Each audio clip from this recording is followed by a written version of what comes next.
Everyone, हम राजस्थान की अपवाह प्रणाली के बारे में पढ़ रहे थे। अब राजस्थान के अपवाह तंत्र को 3 भागों में बांटा हुआ है। देखो, तो टाइप 1 जो कि अंतः प्रवाह वाली नदियाँ आती हैं उसके बारे में हम पढ़ चुके हैं, पर फिर भी मैं आपको रिवाइज करवा देती हूँ। चलो जल्दी से देख लेते हैं उसको, फिर आगे स्टार्ट करते हैं। अब देखो, टाइप 1 में जो नदियाँ आती है उनको याद करने के लिए हमने ये ट्रिक यूज करी थी। ठीक है, एक बार देख लीजिए। काका सा मैं रुगरू गाँव गया था। काका सा मैं रुगरू गाँव गया था। अब देखो, इसमें का से काकड़ने हो गया, का से कांतली हो गया, सा से साबी हो गया, मैं से मेंथा हो गया, ये रूपनगढ़, घग्गर, रूपारेल। तो ऐसे करके टोटल 7 हैं जो कि टाइप 1 में आती हैं। ठीक है, एक बार अच्छे से देख लीजिए इसको। कई बार क्या होता है, हम तो ट्रिक ही भूल जाते हैं कि कौन सी ट्रिक मतलब कौन से टाइप के लिए यूज की थी हमने। तो आप सिंपल है, आप ये याद रखो, घग्गर नदी याद रखो, आप एक याद रखो कि घग्गर नदी अंतर प्रवाह वाली नदियां ना, उनमें आता है। अब देख लो, जिसमें भी घ नाम, ये घ वर्ड आ रहा है, ये शब्द आ रहा है, वो इसकी ट्रिक हो जाएगी। तो घग्गर से याद रख लेना आप। ठीक है, चलो हम टाइप 2 शुरू करते हैं। अब देखो, ये हम टाइप 2 के लिए यूज करेंगे। टाइप 2 में कौन सी नदी आती है जो अपना पानी अरब सागर की तरफ लेके आती है। ठीक है, अरब सागर की ओर बहती है। अब देखो, मालू किसी बच्चे का नाम है, तो हम उसको डरा रहे हैं, बोल रहे हैं कि मालू सो जा नहीं तो सांप खा जाएगा। ठीक है, मालू सो जा नहीं तो सांप खा जाएगा। अब देखो, माँ से हो गया माही, और लू से हो गया लूनी, लूनी एक ही बात है। सो से हो गया सोम, जा से हो गया जाखम, नहीं तो इसका कुछ मीनिंग नहीं है, ऐसी है। और सा से हो गया साबरमती, और पैस से हो गया पश्चिमी बनास। तो आप गिनोगे तो ये टोटल कितनी है, 6 नदियां हैं। तो 6 नदियां ऐसी हैं जो कि टाइप 2 में आती हैं। ठीक है, एक बार आप इसको देख लीजिए अच्छे से, एक बार ट्रिक देख लो और देख लो इसमें कौन कौन सी नदियां आती है, ऊपर ऊपर से देख लो, फिर तो हम आगे मैप से पढ़ेंगे तो आपको अच्छे से याद हो जाएगा। अब देखो, हम टाइप 2 के बारे में पढ़ रहे हैं, तो उसमें क्या होता है कि जो सारी नदियां ना टाइप 2 में आएंगी, वो अपना ये अरब सागर इधर, तो उनका पानी इधर आएगा, इधर आएंगी वो नदियां। अब देखो, इसमें भी एक दिक्कत है कि जो अरब सागर है ना, अब उसमें भी 2 आते हैं। एक तो आता है कच्छकारण, ठीक है, नाम सुना होगा कच्छकारण, और एक आता है खंबात की खाड़ी। ठीक है, खंबात की खाड़ी। अब ये दोनों कहाँ पे आती है, दोनों अरब सागर के अंदर ही आती हैं। अभी जो टाइप 2 में जो नदी आती है, कुछ तो अपना पानी, कुछ हैं जिनका एंड पॉइंट कच्छ के रन में होता है, और कुछ है जिनका एंड पॉइंट एक खंबात की खाड़ी उधर होता है। ठीक है, तो आप इसको कैसे याद रखोगे। अब देखो, ये है जो डूंगरपुर दिख रहा है आपको इधर ही, तो जो नीचे वाला पोर्शन है इधर तो क्या आता है, खंबात की खाड़ी आती है, और जो ऊपर वाला पोर्शन है इधर आता है कच्छ का रन आता है। ठीक है, डूंगरपुर के इधर। अब आप इसको कैसे याद रखो, ये इधर डूंगरपुर, उदयपुर, इसके इस साइड तो आता है कच्छ का रन, इधर आता है खंबात की खाड़ी। अब कई बार कंफ्यूज हो जाते हैं कि अपन कच्छ का रन सोचने लग जाते हैं भाई नीचे आता है ऊपर आता है, तो कंफ्यूज नहीं होना, आप सीधा रखो। जैसे क ख गढ़ हम पढ़ते हैं तो उसमें क्या करते हैं, क पहले आता है, ख बाद में आता है, तो वैसे ही है। तो आप क को ऊपर लिखो, ख को नीचे लिखो, तो कच्छ का रन ऊपर आएगा, खंबात की खाड़ी नीचे आएगा। क्लियर है। अब देखो, अब आगे देखते हैं। अब देखो, सिरोही है, दिख रहा है आपको, ये सिरोही अब यहाँ से शुरू होगी और ये यहाँ पे खत्म। ठीक है, अब मैंने क्या बोला, इधर क्या आता है, अब देखो आप देख रहे हैं डूंगरपुर इधर, तो ऐसे, तो ऊपर की साइड ये तो कच्छ का रन है, तो ये नदी सिरोही से तो शुरू होती है और किधर, अरब सागर में कच्छ के रन में जाके खत्म हो जाती है। ठीक है, इसका क्या नाम है, पश्चिमी बनास नाम है। ठीक है, पश्चिमी बनास। अब देखो, इतना कुछ याद नहीं रहता, पर मैं फिर भी आपको बता देती हूँ। अब देखो, सिरोही से तो शुरू होती है, सिरोही में भी कहाँ से होती है, सिरोही में गांव का नाम है नया सानवारा। ठीक है, नया सानवारा, तो उस गांव से इसका उद्गम होता है और फिर ये कच्छ के रन में जाके खत्म हो जाती है। बस आप तो इतना याद रख लेना कि पश्चिमी बनास इसका उद्गम सिरोही जिले से होता है। ठीक है, अब आप यहाँ पे कंफ्यूज हो सकते हो, एक तो देखो पश्चिमी बनास है और एक अकेला बनास आता है, 2 तरह की नदियां हैं। ठीक है, तो एक तो है पश्चिमी बनास और एक आती सिंपल बनास, ये 2 नदियां अलग अलग है, कंफ्यूज मत होना आप। तो ये तो किस में आती है, जो नदी अरब सागर की तरफ अपना पानी लेके जाती है, और ये किस में आती है, ये जो बंगाली खाड़ी की तरफ लेके जाती है ना, उसमें आती है। इसके बारे में हम आगे पढ़ेंगे। ठीक है, इनके बारे में कंफ्यूज मत होना, दोनों अलग अलग है। अपने ट्रिक में दूसरे नंबर पे क्या थी, लूनी नदी, चलो उसको बाद में पढ़ेंगे, वो थोड़ी उसका थोड़ा ज़्यादा पढ़ना पड़ेगा अपने को, उसको छोड़ देते हैं। चलो ये माही पढ़ते हैं, ठीक है। अपनी ट्रिक में क्या था, मालू सोजा, मतलब माँ से माही था। तो माही नदी कहाँ से शुरू होती है, ये जो आपको बांसवाड़ा दिख रहा है, बांसवाड़ा इधर नीचे से, बांसवाड़ा के नीचे से इधर से शुरू होती है, फिर ये डूंगरपुर इधर जाके ऐसे बैंड हो जाती है, ठीक है।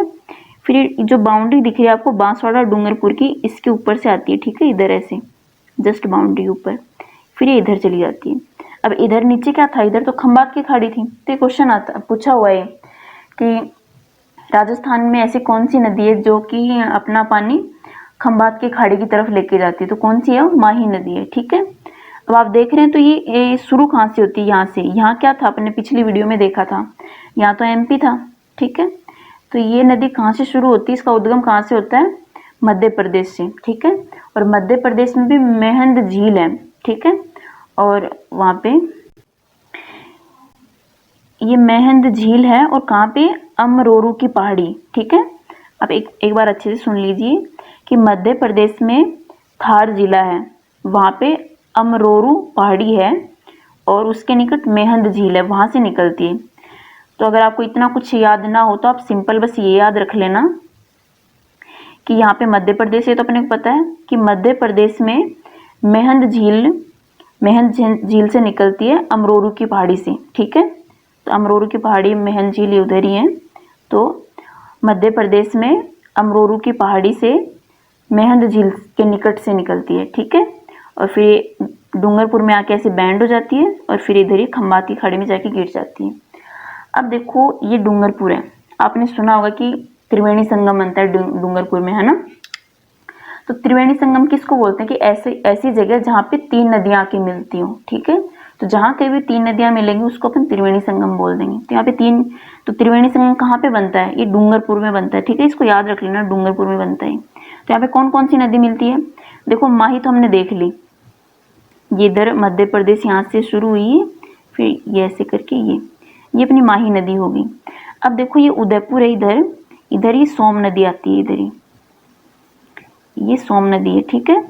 और ये प्रतापगढ़ दिख रहा है आपको, इधर से ये जाखम नदी, ये प्रतापगढ़ से ही निकलेगी, इधर इसके बाहर मत निकाल देना इसको, प्रतापगढ़ से इसका उद्गम होता है, ठीक है। अब मैं थोड़ा इसका और बता देती हूँ। भाई प्रतापगढ़ में भी कहाँ से, ये छोटी सादड़ी में भंवर माता का मंदिर है, भंवर माता के मंदिर की पहाड़ी है, वहाँ से निकलती है।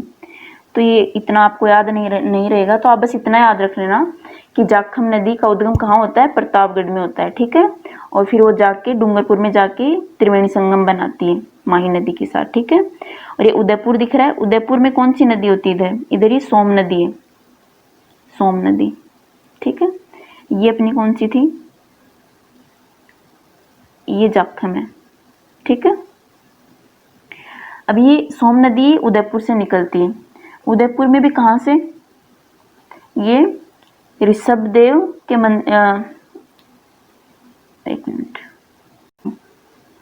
ऋषभदेव के बाबलवाड़ा के जंगल की बिछामेड़ा पहाड़ी, ठीक है। तो आप कैसे याद रखोगे, तो उदयपुर में जो बिछामेड़ा की पहाड़ी है, जो कहाँ पड़ती है, बाबलमेड़ा के जंगल है ना, वहाँ पड़ती है।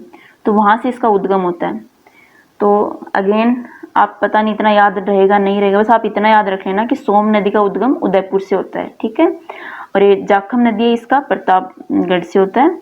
और यहाँ पे ये माही नदी के साथ ऐसे आके मिल जाती है, ये तीनों इस पॉइंट पे मिल जाती हैं। फिर इसके बाद ये तीनों का पानी एक साथ जाता है इनका पानी ऐसे, और फिर ये इधर खंबात की खाड़ी में आके इधर गिर जाता है, ठीक है। अब आपको मेन चीज क्या याद रखनी है, देखो ये माही नदी है, ठीक है। तो माही नदी को और कौन कौन से नाम से बोलते हैं, अब देखो इसी को ही आदिवासियों की गंगा, ये माही नदी का ही नाम है, ठीक है। ये माही नदी अपनी ऐसे, इसी को ही आदिवासियों गंगा बोलते हैं। बागड़ की गंगा भी इसी को बोलते हैं, काठल की गंगा भी इसी को बोलते हैं। और दक्षिण राजस्थान की, देखो ये उत्तर हो गया, दक्षिण हो गया, दक्षिण में इधर ही आता है। तो दक्षिण सबसे दक्षिण की साइड में कौन आती है, जो माही नदी आती है, इसी को क्या बोलते हैं, दक्षिण राजस्थान की स्वर्ण रेखा बोलते हैं। और आपने ये भी पढ़ा होगी कर्क रेखा, जो राजस्थान के बांसवाड़ा जिले से गुजरती है, ठीक है। तो जो कर्क रेखा है ना, इसको भी 2 बार काटती है। देखो 2 बार क्यों काटती है, 2 बार कैसे काटती है, आप देख रहे हो ना कि माही नदी क्या ऐसे बैंड हो रही, देखो ऐसे ऐसे जाती है, फिर ऊपर जाके ऐसे दोबारा आ जाती है। तो ये कर्क रेखा वो ऐसे ऐसे पास होती है ऐसे। अब देखो इसको 2 बार क्रॉस कर रही है, तो यहाँ से भी क्वेश्चन बनता है कि जो कर्क रेखा है ये इसको 2 बार काटती है, ठीक है। और जो सुजलाम सुफलाम जो क्रांति हुई थी उसका संबंध भी कौन सी नदी से, क्वेश्चन पूछे हुए हैं जो मैं ये छोटी छोटी बातें आपको बता रही हूँ, तो ये माही नदी से ही संबंधित है, सुजलाम सुफलाम क्रांति, ठीक है। तो आपको ये इतने नाम पता नहीं याद, वैसे तो याद रखने हैं सारे, पर आप ये तो जरूर पक्का याद रख लेना कि जो सुजलाम सुफलाम क्रांति है ये माही नदी से संबंधित है, ठीक है। और राजस्थान की स्वर्ण रेखा किसको बोलते हैं, माही नदी को बोलते हैं, ठीक है, इतना याद रख लेना।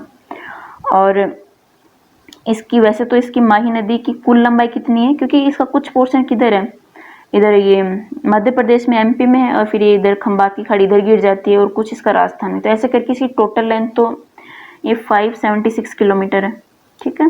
और केवल राजस्थान में कितनी है, ये जो राजस्थान में है ना वो कितनी है, 171 किलोमीटर है। अगर आपको याद रहता तो रख लेना, ठीक है। हाँ, और इसकी खास बात क्या है, अब देखो जो ये कहाँ से, ये बांसवाड़ा और डूंगरपुर की जो बाउंड्री है ना इधर से निकल रही है, देखो इधर से। तो ये भी आता है कि ये माही नदी क्या करती है, डूंगरपुर और बांसवाड़ा की जो सीमा है ना उसका निर्धारण करती है, उसको फिक्स करती है, ठीक है, ये बाउंड्री बताती है इसकी। और हाँ, ये क्वेश्चन भी पूछा हुआ है कि जो लोधी सर का नाका कहाँ पड़ता है, डूंगरपुर के अंदर है, ठीक है। लोधी सर का नाका वो कहाँ पे है, माही नदी के किनारे है, डूंगरपुर में। याद रहता तो रख लीजिए। अब देखो हम यहाँ पे किसका नाम आया, त्रिवेणी संगम का नाम आया है। अब देखो ये पूछ लेते हैं कि राजस्थान में कुल कितने त्रिवेणी संगम बनते हैं, तो 4 बनते हैं। कौन कौन से बनते हैं वो भी मैं आपको बता देती हूँ, ठीक है। ये है, वैसे तो आपको ये समझ नहीं आएंगे क्योंकि हमने कुछ ही नदियों के बारे में पढ़ा, सारी नदियाँ उनको नहीं पढ़ा है, तो पता नहीं आपको याद रहेंगे नहीं रहेंगे। एक बार देख लो फिर मैं आपको दोबारा करवा दूंगी, तो ठीक है। तो राजस्थान में 4 त्रिवेणी संगम बनते हैं, और इसके भी क्या ट्रिक आप याद रखो, देखो ट्रिक बता रही हूँ इसकी, ये चारों इसी के अंदर आ जाएंगे। देखो, भील जा रहे थे डूंगर पर क्या किया, सवाई ने उनको टोक दिया। भील जा रहे थे डूंगर पर, सवाई ने टोक दिया, ठीक है। तो भी से क्या हो जाएगा, भीलवाड़ा, और डू से हो जाएगा डूंगरपुर, ठीक है। सवाई से हो जाएगा सवाई माधोपुर, और टोक दिया मतलब टोंक हो जाएगा। तो ये 4 जिले हैं जहाँ पे त्रिवेणी संगम बनते हैं, ठीक है। तो अब डूंगरपुर बस इनमें अलग है, ये तो अपन ने देख ही लिया कि डूंगरपुर में क्या आता है, सोम माही जाखम आता है। और ये बाकी 3 है ना, इनमें बनास, तो ये तीनों का, ये जो बाकी 3 जो त्रिवेणी संगम बनते हैं ना बनास नदी के ऊपर ही बनते हैं, तो इन तीनों में बनास तो पक्का ही आएगा, फिक्स है बनास नदी तो। और ये बाकी 2 हैं जो कि हम ये बंगाल की जो टाइप 3 पढ़ेंगे ना उनकी नदियाँ पढ़ने के बाद में आपको क्लियर हो जाएगा। तो अभी तो आप बस ये देख लो, हमने ट्रिक क्या देखी है कि भील जा रहे थे डूंगर पर उनको सवाई ने टोक दिया, ठीक है। तो भी से हो गया भीलवाड़ा, ठीक है। तो एक तो त्रिवेणी संगम भीलवाड़ा में बनता है। भील जा रहे थे डूंगर पर, एक होता है डूंगरपुर में, डूंगर पर सवाई ने सवाई माधोपुर टोक दिया, एक टोंक पे। तो ये 4 मतलब इन जिलों में त्रिवेणी संगम बनते हैं, ठीक है। इनको, ये बाकी 3 को बाद में देख लेंगे। अब देखो ये नदी है, ये उदयपुर से निकलती इधर, और इधर ये खंबात की खाड़ी, मतलब इधर आती है इधर, ठीक है। खंबात की खाड़ी इधर खत्म हो जाती है। तो कौन सी नदी है, तो ये साबरमती नदी है। अब आप कंफ्यूज मत होना, क्योंकि मोस्टली हम गांधी जी के बारे में पढ़ते हैं तो गुजरात के बारे में पढ़ते हैं, इधर आपने पिछली वीडियो में देखा था, इधर एमपी पड़ता है और इधर गुजरात पड़ता है, ठीक है। तो ये नदी है जो इसका उद्गम, स्टार्टिंग पॉइंट तो कहाँ पे, राजस्थान के अंदर, राजस्थान में उदयपुर के अंदर है, और ये खत्म किधर होती है, इधर खंबाती खाड़ी, इधर क्या है, गुजरात है। तो गुजरात से होके फिर ये खंबाती खाड़ी उधर जाके खत्म हो जाती है, गुजरात से पहले इधर गुजरात आता है। ये राजस्थान में उदयपुर से निकलती, फिर यहाँ पे गुजरात है, फिर ये खंबाती खाड़ी में जाके गिर जाती है, ठीक है। तो ये भी क्वेश्चन आता है कि राजस्थान की एकमात्र नदी ऐसी है कि मतलब इसका उद्गम तो राजस्थान से होता है, ठीक है, पर इसका इम्पोर्टेंस किसके लिए, कि जब भी हम साबरमती नदी के बारे में पढ़ेंगे तो गुजरात में पढ़ते हैं, तो वहीं पे साबरमती नदी, साबरमती आश्रम बनाया, साबरमती नदी किनारे आश्रम बनाया था गांधी जी ने, ठीक है, पढ़ा होगा आपने। तो इसका इम्पोर्टेंस किसके लिए है? गुजरात के लिए। और इसका उद्गम कहाँ पे होता है? राजस्थान में उदयपुर से होता है। ठीक है, याद रख लेना ही। हाँ, ये भी देख लो कि राजस्थान में जो इसकी लेंथ कितनी है। राजस्थान में इसकी 45 किलोमीटर लेंथ है। साबरमती नदी की राजस्थान के अंदर लेंथ है 45 किलोमीटर। और वैसे इसकी टोटल लेंथ कितनी है? 416 इतनी 1 किलोमीटर। ये भी देख लेना। अब देखो अपनी बस एक नदी बच गई है। इसमें 6 टाइप 2 में 6 नदी थी, हमने सारी पढ़ ली पांचों। एक नदी बच गई, वो कौन सी है? लूनी नदी है, उसको देख लेते हैं। अब देखो इसकी भी ट्रिक है याद करने की कि ये कहाँ से तो निकलती है, और क्योंकि काफ़ी लंबी है राजस्थान में। ठीक है, तो इसको याद करना जरूरी, कहाँ से निकलती है और बाकी कौन कौन से जिलों से पास होती है। ठीक है, तो इसकी ट्रिक से देख लेते हैं। तो देखो ये है वो ट्रिक। ये क्या है? लूनी नदी का प्रवाह क्षेत्र, मतलब कहाँ से निकलती है और कहाँ से जाती है। तो देखो लूनी, कोई लूनी नाम की लड़की उसको बोल रहे हैं कि लूनी नाना पाजो व बाबा के साथ जाओ। ठीक है, इसको कह रहे हैं, ऑर्डर दे रहे हैं। तो लू से लूनी क्या हो गया? हम लूनी नदी की बात कर रहे हैं। नाग से हो गया नागपाड़ी। नागपाड़ी कहाँ पड़ती है? अजमेर में पड़ती है, याद रख लेना आप ये भी। नागपाड़ी अजमेर में पड़ता है। और दोबारा ये ना हो गया, ये हो गया नागौर के लिए। पास से हो गया पाली, और जो से हो गया जोधपुर, वह तो ऐसे ही है। बा से हो गया बाड़मेर, और दोबारा बा ये बालोतरा। ये बालोतरा ये भी बाड़मेर में पड़ता है। ठीक है, के साथ जाओ, ये फिर ऐसे के साथ ये ऐसे ही है। जा से हो गया जालोर, और ये ओ तो कुछ है ही नहीं, आप इसको ए याद रख लेना। तो ये अरब सागर की तरफ जाने वाली है। ठीक है, तो एक बार अच्छे से देख लो इसको। तो ये अपनी ट्रिक है, क्या है? लूनी नाना पाजो व बाबा के साथ जाओ। ठीक है, चलो हम मैप से देख लेते हैं। देखो हम लूनी नदी का प्रवाह क्षेत्र है वो देख रहे हैं। तो लूनी हमने क्या देखा? लूनी नाना क्या था? नाग पहाड़ी अजमेर ये रहा। तो इधर से नाग पहाड़ी यहाँ से निकलती है, फिर ये नाग पहाड़ी अजमेर से फिर ये नागौर इधर जाती है। नाना पाजो, फिर पाली, नहीं पाजो, नाना पाजो मतलब जोधपुर, और ये पाली, पाजो व बाबा मतलब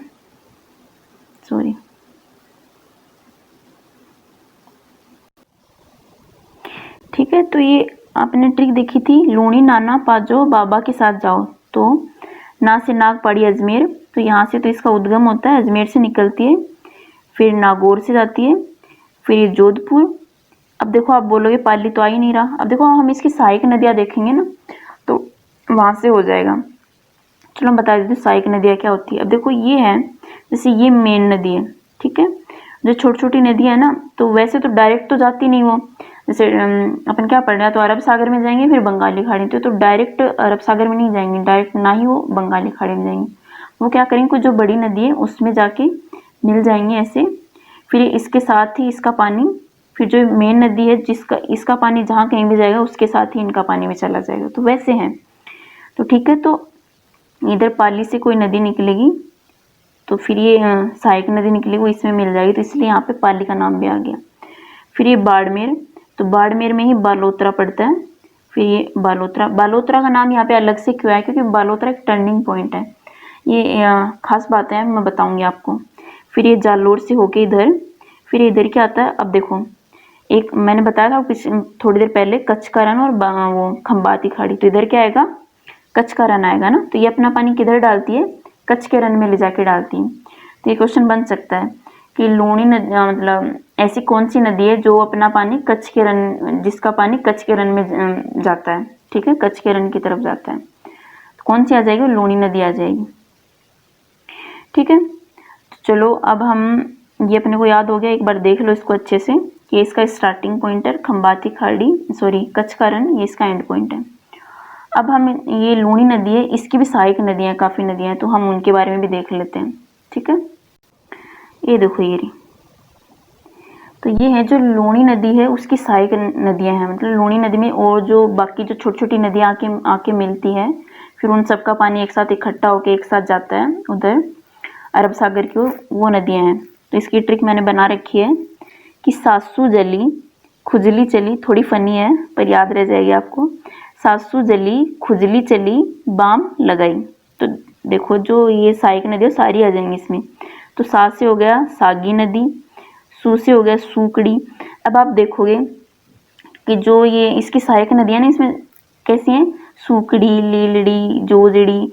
आप देखे होंगे जब अपन लोकल लैंग्वेज में बात करते हैं ना, जैसे मान लो फॉर एग्जांपल बता रही हूँ, मान लो किसी का नाम पूनम है तो उसको पूनम नहीं बोलेंगे, उसको क्या बोलेंगे, पूनमड़ी ऐसे बोलेंगे वो, है ना। तो वैसे ही ये है। तो देखो सा से हो गया सागी, सू से हो गया सूकड़ी, जै से हो गया जवाई और ली से हो गया लीलड़ी। और ये खुजली देख लो, आप एक खुजली याद रखना है, खाज ज़्यादा सही रहेगा, आप ऐसे याद रख लो खाज चली, ठीक है। वो आती है ना दाद खाज के लिए दवाई, ठीक है, तो वहाँ से खाज भी खुजली होता है। तो एक खा से हो गया खारी, जैसे हो गया, अब क्यों अपन जवाई तो पढ़ चुके हैं ये वाली, अब और तो कोई जैसे है ही नहीं तो अपन जैसे जोजड़ी बना देते हैं, ठीक है। तो जोजड़ी और बा से हो गई बांडी।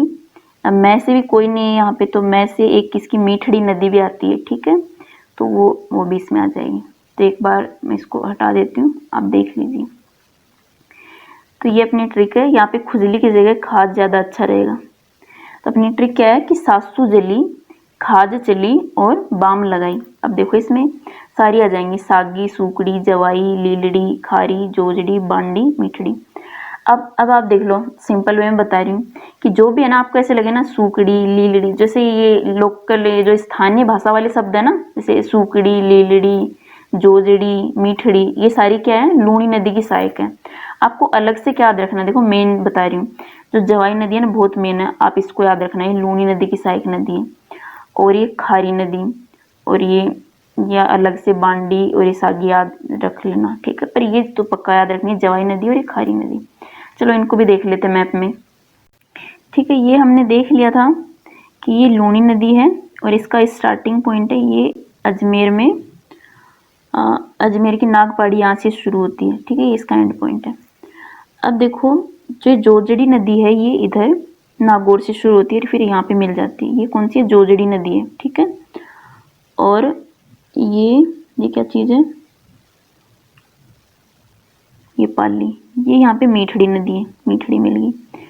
और ये जवाई नदी है, ठीक है, ये जवाई नदी है। चलो मैं लिख देती हूँ, ये कौन सी है, जोजड़ी नदी है। और ये कौन सी है, ये है मीठड़ी, ठीक है। और ये है जवाई नदी। अब ये पूछते हैं कि जवाई नदी का उद्गम कहाँ से होता है, तो ठीक है, तो जवाई नदी कहाँ से निकलती है, पाली से निकलती है, ठीक है। इसको आप कैसे याद रखोगे, देखो जिनकी लड़कियां होती हैं तो अपनी बेटी को खूब पढ़ाते लिखाते हैं, उसको पालते हैं, ठीक है, उसको बहुत अच्छी तरीके से उसका पालन पोषण करते हैं। तो मतलब लड़की को पाला किसके लिए, जवाई के लिए। फिर उसको उसका दूल्हा आता है वो ले जाता है उसको, जो लड़की के मम्मी पापा उसको जवाई बोलते हैं, ठीक है। तो लड़की को पाला, लड़की पाली किसके लिए, जवाई के लिए, ठीक है।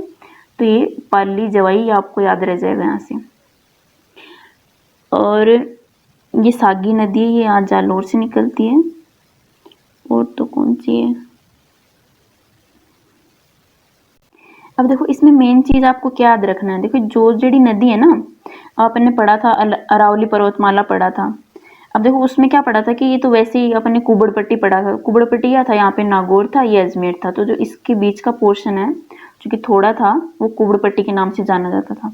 तो हमने क्या देखा था कि जो अरावली पर्वतमाला है वो जो नागौर है इसके इधर एकदम इधर, सॉरी ये इधर से पास होती हो, ठीक है।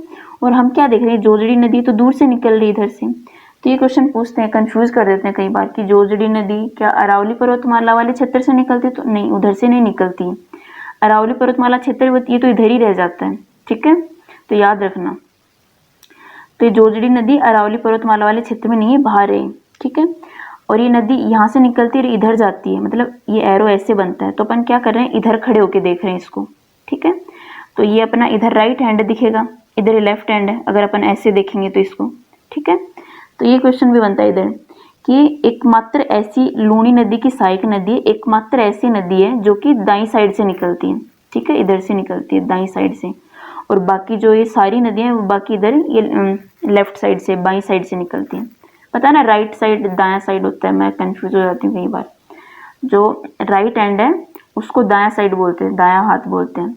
तो एकमात्र लूणी नदी की सहायक नदी है जोजड़ी नदी जो कि दाईं साइड से निकलती है, मतलब राइट हैंड की तरफ से, और बाकी सारी इधर से निकलती हैं।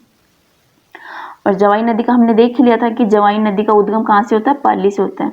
अब देखो इसमें एक मेन चीज और है, याद रख लेना कि जवाई नदी है ना, इसका पानी बहुत प्रदूषित हो चुका है, प्रदूषण हो चुका है। किस वजह से हो चुका है? क्योंकि यहाँ पे रंगाई छपाई के उद्योग ज्यादा हैं, तो फिर उनसे रंग का पानी होता है ना, उनमें रंग कपड़े होते हैं उनमें रंग भी देना होता है, तो फिर उनके रंग की वजह से, रंगाई छपाई की वजह से ये प्रदूषित हो चुकी है।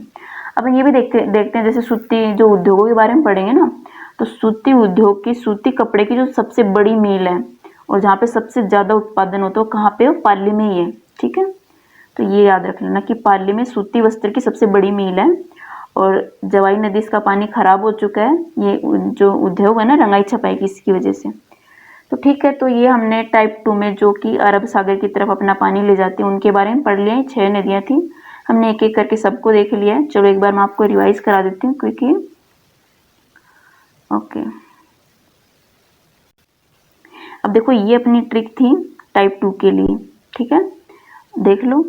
फिर हमने क्या किया कि लूणी नदी इसमें आती है। अब बाकी को तो हमने देख लिया था, लेकिन लूणी नदी इसका प्रवाह क्षेत्र ज़्यादा है तो इसको अपने को सेपरेट से पढ़ना पड़ा है, अलग से पढ़ना पड़ा है। अभी जो लूणी नदी का प्रवाह क्षेत्र ये उसकी ट्रिक बना रखी है अपन ने, ठीक है, ये देख लो यहाँ से।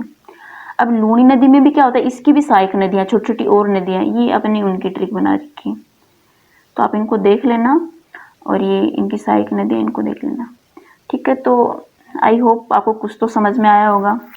तो आगे जो बंगाली खाड़ी की तरफ जाती है उनको हम नेक्स्ट वीडियो में देखेंगे। So thanks for watching, keep learning, bye.